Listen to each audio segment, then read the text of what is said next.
The evening air was heavy with exhaustion, and the city pulsed with its usual chaos. Neon lights flickered against rain-streaked sidewalks, and the rumble of trains echoed through the underground tunnels. Maya's heels clicked sharply as she darted down the station stairs, clutching her worn leather bag against her chest. She had worked overtime again, and every second mattered. Her manager had demanded she be on the next conference call from home. Missing this train meant showing up late. Again, her breath came fast, her mind already racing through excuses she might have to make. She caught sight of the train doors still open, the warning chime blaring. Almost there, just a few more steps. With one final burst of energy, Maya leaped inside just as the doors closed behind her. Relief washed over her. She had made it. The car was nearly full, bodies swaying gently with the movement of the train. The air smelled faintly of damp coats and city grit. Maya scanned quickly and spotted an open seat. She moved toward it, sliding into the row, her shoulders sinking as she finally allowed herself to breathe. But before she could sit fully, her eyes landed on him. An old man, hunched and frail, clung to the metal pole just across from her. His suit was old but neatly pressed, and his wrinkled hands trembled slightly as he gripped the rail. His eyes were tired, heavy, almost defeated. He glanced at the empty seat, then back at her, as if silently pleading but too proud to ask. Maya hesitated. She was exhausted. Her legs ached from hours of standing at work. She needed to be alert for her late-night call, and yet, something in the man's weary face cut through her excuses. She stood slowly. "Sir," she said softly, offering a small smile, "please, take my seat." The man blinked in surprise. "No, I couldn't. Please," Maya insisted, stepping back. "You need it more than I do." For a moment, the train's rumble was the only sound. Then, with a grateful nod, the old man lowered himself onto the seat, his body trembling slightly as he sat. "Thank you, young lady," he said, his voice quiet but warm. Not many would do that these days. Maya returned his smile, brushing it off. "It's nothing," but in her chest, something shifted. The train swayed through the tunnel, fluorescent lights flickering overhead. Maya gripped the pole, now, standing tall, though her legs begged for rest. She didn't know why this moment felt different. She only knew she had traded her comfort for a stranger's peace, and somehow it mattered. The old man leaned back, his eyes closing as if even sitting took weight off his soul. Maya studied him for a second longer, then turned her gaze to the window. The dark tunnel blurred past, her reflection staring back. She didn't realize it yet, but that simple choice, standing instead of sitting, was the first step into a story far larger than herself. A story that would soon change everything she thought she knew about luck, destiny, and the quiet power of kindness. And as the train rattled on toward the next station, Maya had no idea that she had just missed more than a seat. She had missed the ordinary path her life was on, the one that would never return. The train rattled through the tunnels, fluorescent lights flickering above, casting shadows that stretched and broke with every jolt. Maya clung to the cold metal pole, trying to steady herself, when the old man shifted in his seat. Slowly, he turned his tired eyes toward her. "Young lady," he said, his voice low but steady, "you didn't just give me a seat. You gave me dignity tonight." Maya blinked, caught off guard. She managed a polite smile. It was nothing, really. Anyone would have done the same. But the man shook his head, his gaze sharp, almost knowing. "No, not anyone. I've watched plenty of people look right through me these days. You saw me." The words pressed into her heart, heavier than she expected. For a moment, she wondered if he somehow knew the battles she carried, the way her hard work often went unnoticed, how invisible she sometimes felt in her own life. He leaned forward, his wrinkled hands folded on his lap. "You deserve more kindness in this world than you've been given. Don't ever forget that." Maya's breath caught. How could you know that?" The corners of his mouth curled into a faint smile, but his eyes held a weight she couldn't quite place. "I've lived long enough to recognize weary shoulders. Yours carry more than most." The train screeched as it turned, pulling both of them slightly to the side. Maya steadied herself, her mind spinning. Who was this man? A stranger on the train shouldn't have been able to see straight into her life like this. And yet, he had. She opened her mouth to ask. But before the words could leave her lips, the intercom crackled, and the train began to slow. The next station loomed ahead, a flood of people waiting on the platform. The old man rose carefully, gripping the pole for balance. He looked at her one last time. "Don't lose hope, Maya." Her eyes widened. "He knew my name." "How?" she started, her voice trembling with confusion. But the train lurched to a stop, and the doors hissed open. A rush of passengers surged inside, and in the chaos, the old man was gone. Maya twisted, craning her neck through the crowd. But all she caught was the fading outline of his worn suit disappearing into the sea of strangers. She stood frozen, her heart pounding. How had he known her name? How had a single exchange with a stranger shaken her this deeply? The train doors closed with a metallic snap, sealing away the mystery. Maya held the pole tighter, her mind replaying his words. "You deserve more kindness in this world." That night, as the train carried her onward, Maya couldn't shake the sense that her life had just been nudged onto a different track. and though she didn't yet understand it, something had already begun to change. The next morning, the city greeted Maya with the same noise and rush as always. But something felt off. Her mind was still caught on the old man's words, replaying them like a riddle she couldn't solve. How did he know my name? She shook the thought away and pushed forward into the office building. The lobby buzzed with chatter. Coworkers huddled in little groups, voices hushed but urgent. Something was different today, Maya, one of her colleagues whispered, tugging at her sleeve. Did you hear? The shuttle from last night, there was an accident. Maya froze midst. An accident? The woman nodded quickly, eyes wide. Yeah, the late-night bus on 4th Street. A delivery truck ran the light. People were hurt. They're saying if it had been the train instead, it would have been even worse. Her stomach dropped. She thought back to her mad dash to catch the train. The moment she gave up her seat, the old man's voice in her ear. She had missed her original timing by seconds. If she hadn't stopped, if she hadn't looked up, if she hadn't chosen to stand, the thought was almost unbearable. At her desk, Maya tried to work, but the office hummed with rumors. Whispers of budget cuts, layoffs, the kind of gossip that spreads like wildfire. Everyone pretended to be focused, but fear clung to the air. By mid-morning, the manager called for an impromptu meeting. Dozens of employees crowded into the glass conference room, their faces pale, their eyes restless. The manager cleared his throat. I'll be direct. The company is restructuring. Some departments will be downsized effective immediately. The room erupted with murmurs, gasps, and frantic glances. Maya's pulse raced. She thought of the bills piling up at home, of her younger brother who depended on her. She couldn't afford to lose this job. Not now. When the list of names was read, Maya held her breath. One after another, her coworkers' faces crumbled in despair. But her name never came. She had been spared. She exhaled shakily, relief washing over her body. Yet guilt followed close behind. Why her? Why not the woman, sitting just 2 desks away, now packing her belongings into a cardboard box? As the crowd dispersed, a colleague leaned close and whispered, "You're lucky, Maya. Wrong place, wrong time. That could have been any of us." Double quotes, lucky. The word clung to her, but it didn't feel right. This wasn't luck. It felt like something larger, like the universe had tilted slightly in her favor. That evening, as she walked home under a sky painted in shades of purple and gold, Maya's mind circled back to the stranger on the train. His words, his gaze, the impossible way he had spoken her name. She thought of how narrowly she had missed disaster, both on the streets last night and in the office today. A single choice, one moment of compassion, seemed to ripple outward in ways she couldn't yet comprehend. Maya couldn't explain it, but deep down, she knew. That old man hadn't just thanked her. He had set something in motion. And soon, she was going to find out exactly what. On the surface, Maya seemed like any other young woman hustling through the city, head held high, shoulders squared, a determined rhythm in her steps. But behind that steady pace was a life stretched thin, a weight she rarely let anyone see. Late that night, after the news of layoffs and the accident still echoed in her head, Maya walked into her small apartment. The door creaked as she pushed it open, revealing a cramped space that smelled faintly of reheated leftovers and laundry detergent. Her younger brother, Jordan, sat hunched over the dining table, textbooks spread in front of him. He looked up and grinned. "Hey sis, you made it." Maya forced a smile, dropping her bag onto the counter. "Of course, I always do."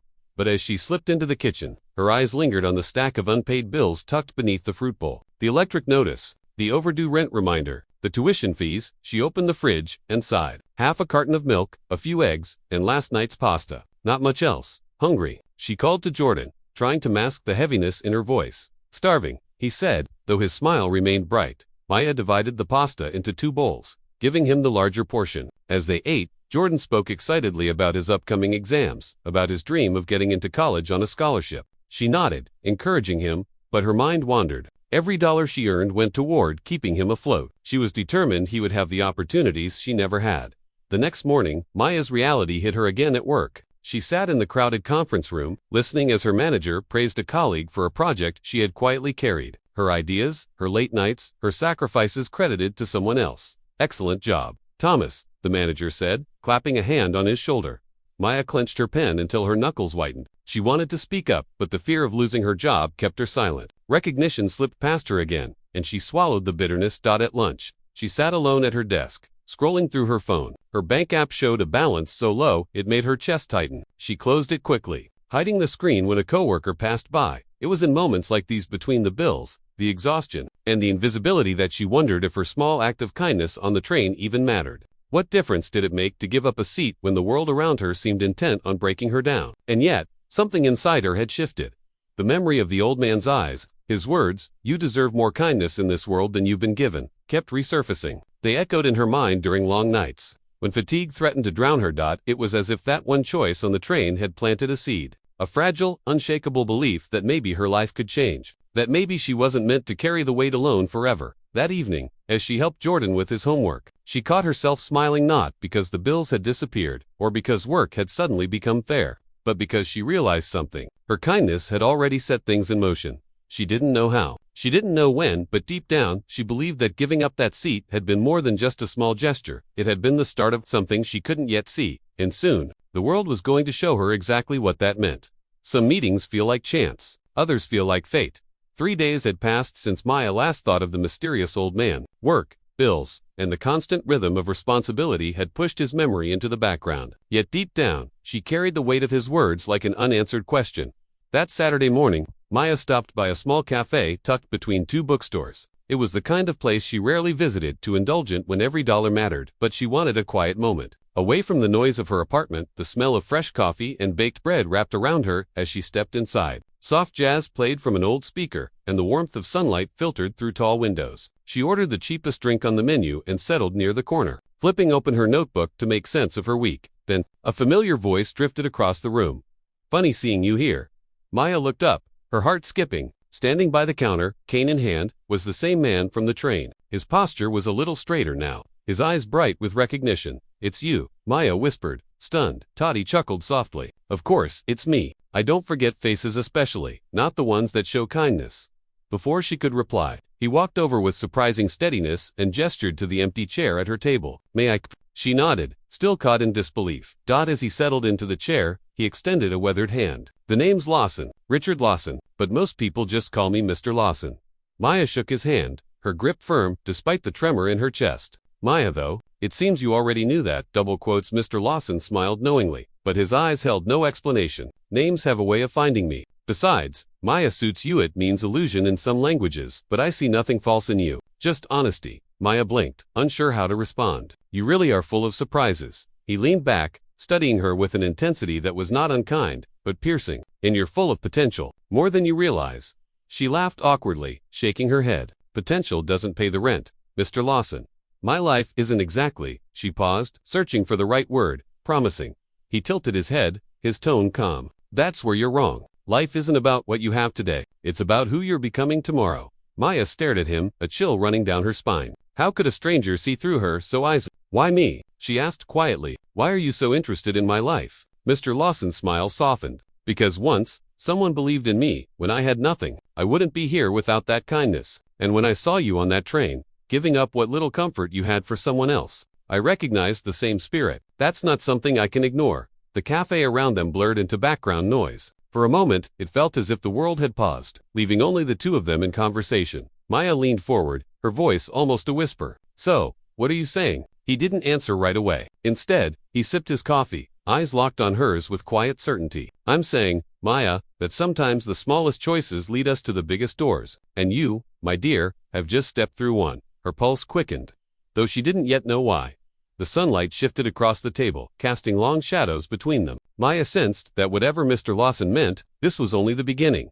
And though she tried to steady herself, she couldn't help but wonder, what door had she just opened? Sometimes, opportunity doesn't knock gently. Sometimes, it arrives like a storm you never saw coming. Maya sat across from Mr. Lawson, her half-empty cup of coffee growing cold. His gaze was steady, almost unsettling, as though he had been waiting years to have this conversation. He broke the silence first. "You're probably wondering why I care so much, why a stranger would take such an interest in you." Maya crossed her arms, cautious. "You could say that." He leaned forward, lowering his voice. "Because once, I was you." Her brow furrowed. "You were me." Mr. Lawson's expression darkened as his memories spilled into the open. "Years ago, I had nothing, not a penny to my name. I was sleeping in my car, hungry most nights, ashamed to admit I'd failed. I'd lost my home, my marriage, my dignity. People I thought were friends. To the world, I was invisible." Maya listened, caught between sympathy and suspicion. "But one person," he continued, his voice trembling slightly, "looked me in the eye and said, 'You're worth saving.' They gave me guidance. They taught me how to rebuild, brick by brick. And with their belief, I rose again. I built businesses, created jobs, and eventually, I became the man sitting in front of you today." Maya swallowed hard. His story echoed her own silent fear of becoming invisible, of struggling forever without anyone to notice. Still, she couldn't help but challenge him. "And now what? You just want to play savior? You don't even know me. Mr. Lawson shook his head. This isn't about saving you, Maya, it's about guiding you. I see fire in you, but right now it's trapped under ashes. I want to help you uncover it. Her fingers tightened around her notebook. And what exactly are you offering? He paused, then said carefully, mentorship, not money, not charity. I don't believe in handouts, but I can teach you how to rise above where you are, how to build skills, confidence, and vision. The kind of things no one can take away from you. The words hung in the air like a promise too heavy to touch. Maya's chest ached with conflicting emotions. She thought of overdue bills stacked on her kitchen counter, of late nights working jobs that barely covered groceries, of dreams she had buried years ago. And yet, she also thought of scams, of people who pretended to help but only took advantage of the desperate. Her voice trembled. How do I know this isn't some trick? That you won't use me? Mr. Lawson smiled faintly, but there was no mockery in his eyes. You don't. Trust is earned, not given. That's why I'm not asking you for anything, only your willingness to try. If you feel uneasy, you can walk away at any time. The cafe seemed quieter now, the background noise fading into silence. Maya stared at him, feeling the weight of the decision pressing down like a stone on her chest. But part of her wanted to run back to the safety of struggling alone, where no one could disappoint her. But another part, the part that still dreamed of something more, whispered, what if this is the chance you've been waiting for? Her breath shook as she whispered, I don't know if I'm ready. Mr. Lawson reached across the table, resting his hand gently near hers but not touching. No one's ever ready. They just start. A single tear welled in Maya's eye before she quickly wiped it away. She nodded, almost against her own fear. All right, I'll try. His smile widened, not with triumph, but with relief. Good, that's all I ask. The air shifted between them, heavy yet full of possibility. Maya had no idea where this decision would lead her, whether to greatness or regret. But she knew one thing, her life would never be the same again. And as she gathered her things, following Mr. Lawson out of the cafe, she realized this wasn't just another meeting. It was the first step into a future she hadn't dared imagine. Transformation rarely announces itself. It begins quietly, with small choices made in moments that feel almost ordinary. For Maya, it began with Mr. Lawson sliding a notebook across the table and saying 6 simple words. Write down what you want most. The page stared back at her like a mirror she had avoided for years. At first, her pen barely moved. Then slowly, shakily, she wrote, freedom, stability, respect. Mr. Lawson nodded, his voice calm but firm. Good, now, let's build the bridge to get you there. From that day forward, Maya's evenings no longer disappeared into exhaustion. Instead, they became lessons. Mr. Lawson taught her how to budget, how to track every cent, how to see money not as chains but as tools. At first, the numbers overwhelmed her. Bills, debts, interest. It felt like a storm swallowing her whole. But under his patient guidance, the storm became a map. Control your money, he told her, tapping the notebook, or it will control you. One night, Maya sat at her kitchen table, her brother Jamal watching as she scribbled plans across the page. You're actually saving? He asked, disbelief in his voice. Maya smiled faintly. For the first time in my life, yeah, and it feels possible. Jamal's grin spread wide. About time, sis, you always carried me. Maybe now you can carry yourself, too. His words cut deep, not as an insult, but as truth. For so long, she had been surviving for others. Now, for the first time, she was learning to live for herself. The changes didn't stop at home. They followed her into the office, an environment that once drained her spirit day after day. Maya had always been the quiet one, the worker no one noticed until something went wrong. She endured whispers, passive jabs, and endless credit stolen by louder voices. But one Monday morning, as her team presented ideas in the boardroom, a coworker tried to dismiss her suggestion with a smirk. That's interesting, Maya, but maybe we should stick to something more realistic. Normally, she would have shrunk back into silence, but this time, she leaned forward, her voice steady. With respect, she said, locking eyes with the room, this idea is realistic. Here are the numbers to prove it. The room fell silent. Her boss glanced at the report she had prepared. The smirk on her coworker's face dissolved into unease. For the first time, Maya's voice didn't vanish, echoed. Later that day, Mr. Lawson called to check in. You sound different, he said, hearing the energy in her voice. Maya laughed softly. I defended myself in a meeting today. I don't think anyone expected it. They'll expect it now, he replied with pride. Once you step into your strength, people have no choice but to notice. Still, growth came with pain. The more Maya found her footing, the more some coworkers resented her. Gossip sharpened, and subtle sabotage followed. She discovered files misplaced, emails accidentally deleted. One evening, she sat at her desk, tears threatening to fall as the weight of it pressed down again.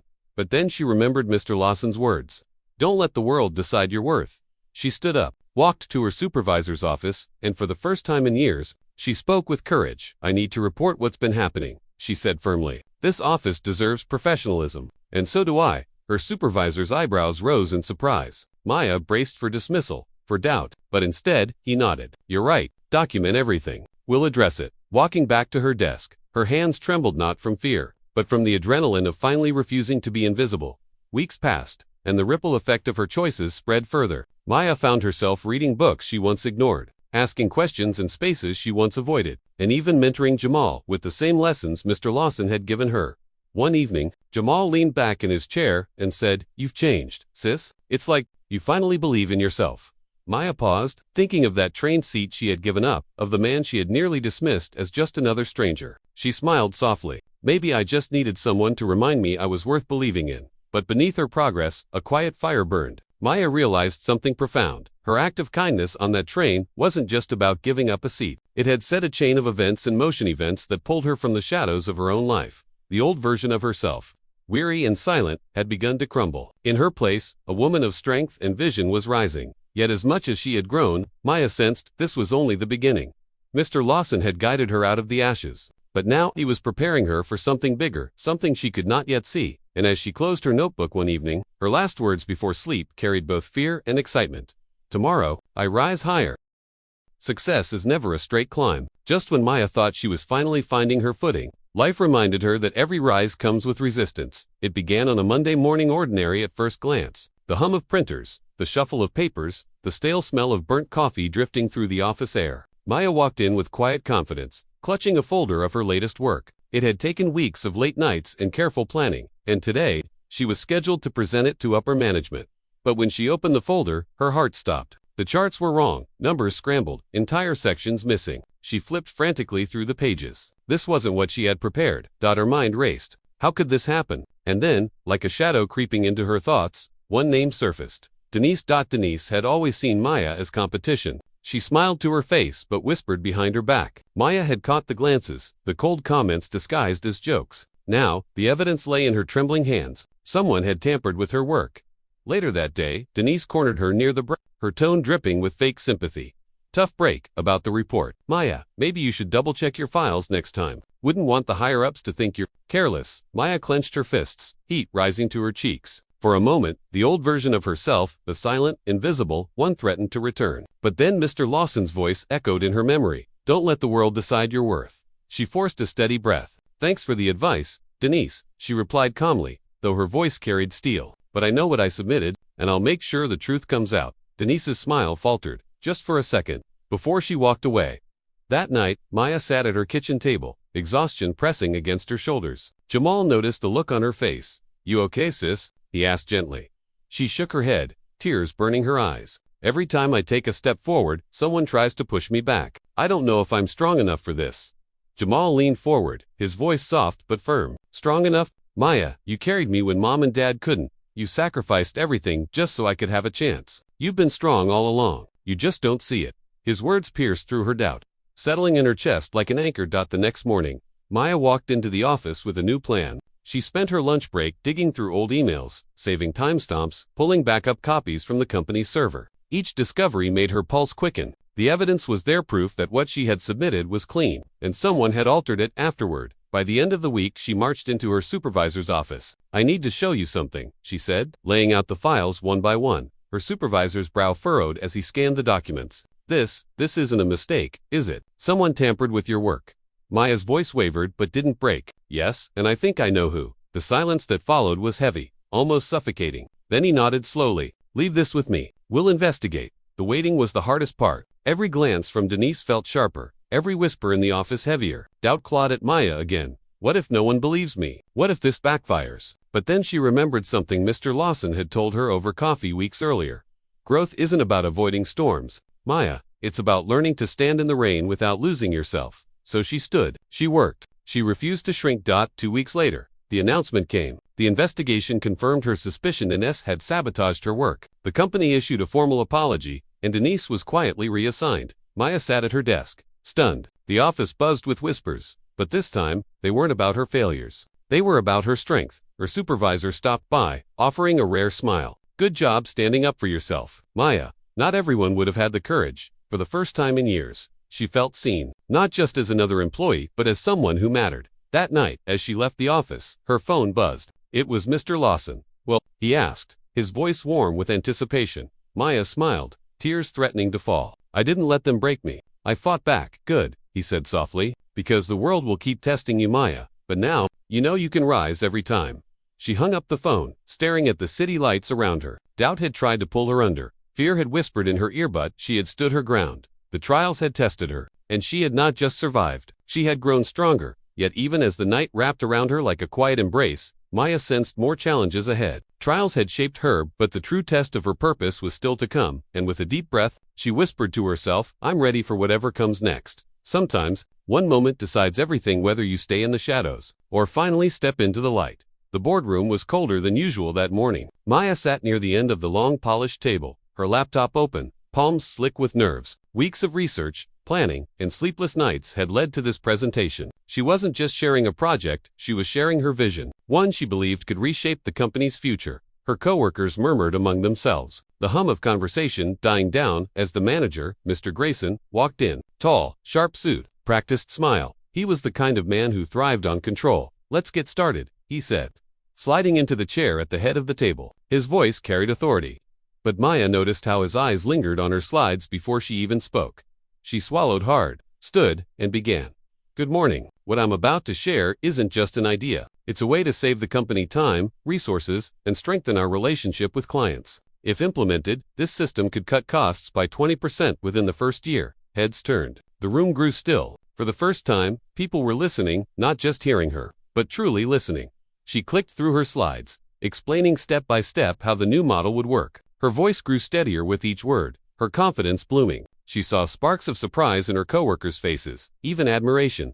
But then, it happened. Mr. Grayson leaned forward, interrupting mid-sentence. "Thank you, Maya. Excellent work pulling this together. As I was developing this idea over the past few weeks, I considered these exact points." Maya froze. Did she hear him correctly? He smiled at the board members. "This aligns with the strategy I've been shaping. As you can see, my team has done thorough work." Her heart pounded. He was taking her idea, her work, her voice. For a moment, the old instinct screamed inside her, "Stay quiet. Don't cause trouble. Let it go." But another voice, Mr. Lawson's voice, echoed stronger. "If you don't stand up now, when will you?" Maya's hands trembled, but she stood taller. "Excuse me, Mr. Grayson," she said, her tone sharp enough to silence the room. "With all due respect, this wasn't your idea. This was mine." Gasps rippled around the table. Eyes darted between her and her manager. Grayson's smile faltered. "Maya," he said smoothly, "let's not get confused. These concepts were already in motion. You simply helped assemble the details."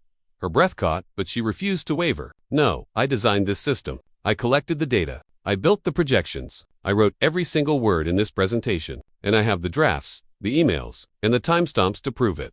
The silence was deafening. A junior executive whispered, "She's right. I saw her working on this every night for weeks." Maya's chest rose and fell, fire burning in her veins. "I will not be invisible anymore. If this company values honesty, then the truth deserves to be heard." The board members shifted uncomfortably. Finally, one of the directors, an older woman with sharp eyes, leaned forward. "Mr. Grayson, did you or did you not instruct Maya on this project?" Grayson's face tightened, the polished mask cracking. "Well, the director, cut him off. Because from what I'm seeing, this young woman has taken initiative. And initiative is what this company desperately needs." Maya's heart thundered. Was this really happening? Another board member nodded. "Agreed, Ms. Johnson. Your proposal is impressive. I'd like to see a full rollout plan." Her knees nearly buckled, but she held her ground. Grayson sat back, lips pressed thin, his power slipping through his fingers. For once, he had no words. Maya exhaled, relief and adrenaline colliding. She had done it. She had stood her ground and won. After the meeting, whispers followed her down the hallway. Not the usual dismissive tones, but words like brave and impressive. She returned to her desk, overwhelmed. When her phone buzzed, it was a message from Mr. Lawson. "Well, did you choose the light?" Maya smiled, tears stinging her eyes. She typed back with trembling fingers. "Yes, and they finally saw me." She leaned back, a weight lifting from her shoulders. This was more than just a presentation. It was the turning point of her life. At the moment she refused to shrink, refused to let her voice be stolen. But deep inside, she knew this was only the beginning. Because if she could rise against her own manager, what else was she capable of? And as the city lights flickered through the office windows, Maya whispered to herself the words that had become her silent vow. "I will never sit down again." Sometimes victory doesn't arrive with applause, it arrives in the quiet recognition of those who once overlooked you. The day after the boardroom confrontation, Maya walked into the office with her head held high. For the first time in years, people didn't just pass her by. They greeted her. They nodded with respect. Some even smiled, as if they were seeing her for the very first time. Her proposal had not only been approved, it was being fast-tracked for company-wide implementation. Overnight, she had gone from invisible to indispensable, but with the recognition came a strange stillness in her heart. She couldn't help but think of the long road it had taken to reach this moment, the countless times she had stayed silent, the sacrifices, the nights of doubt. And then she thought of one unlikely moment that had started it all. Later that evening, Maya found herself outside a cozy cafe. She had texted Mr. Lawson to meet her there. When he arrived, his weathered face broke into a warm smile. "Well," he said, easing into the chair across from her, "you look different, taller somehow." Maya laughed softly. "I don't feel taller, just lighter." They ordered tea, and for a while, neither spoke. The silence between them wasn't uncomfortable. It was the silence of two people who understood each other without words. Finally, Maya leaned forward, her eyes glistening. "I just wanted to thank you. You've been in my corner since the beginning, even when I didn't believe in myself." Double quotes. Mr. Lawson waved a hand dismissively. "No, child, you don't owe me, thanks. All I did was remind you of what you already had inside." She tilted her head, curious. "But why me? You barely knew me." He took a long sip of tea, his gaze distant, as if pulling a memory from long ago. "Because I've seen too many good people fade into the background. Too many voices silenced before they could even sing. I wasn't going to let that happen to you." Maya's throat tightened. She wanted to respond, but words failed her. Then Mr. Lawson leaned closer, his voice lowering. "But don't forget, Maya, it all started with something much smaller. Something simple. Do you remember?" Her mind flashed back instantly. The train, the crowded car, the old man struggling to stand, and her choice to give up her seat. Her lips parted. "You mean, that day?" He nodded. "Yes, that day. You thought you were just helping an old man, but what you really did was reveal who you are. Kindness is never wasted. It always circles back." Maya sat in silence, goosebumps rising on her arms. She had replayed that moment countless times, never realizing how far its ripple would reach. Mr. Lawson's eyes twinkled. "Funny, isn't it? You gave up a seat on a train, and in return, the world made sure you got a seat at the table you truly belonged to." The words sank deep into her heart. Tears pricked at her eyes, but they weren't tears of sadness. They were tears of release, of gratitude. She whispered, almost to herself, "That one choice. It changed everything." The cafe window reflected the city lights, the same city that had once felt so heavy on her shoulders. Now, it felt alive, open, brimming with possibility. Maya smiled through her tears. "I guess destiny doesn't always come in grand gestures. Sometimes it comes in the smallest acts." Mr. Lawson raised his cup. "Two small acts." Then, and to the courage that follows, they clinked their cups gently. The sound delicate yet powerful. That night, as Maya walked home, the cool air wrapped around her like a promise. She thought about the boardroom, the cafe, the train, and every moment in between. Life had come full circle. What began as an unnoticed sacrifice had become the foundation of her greatest triumph. She stopped on the sidewalk, looking up at the skyline, and for the first time, she didn't feel invisible. She didn't feel small. She felt destined. With a steady breath, she whispered into the night, "Sometimes, giving up your seat is the first step to finding your place." And as she walked on, the story of Maya Johnson didn't end. It was only beginning.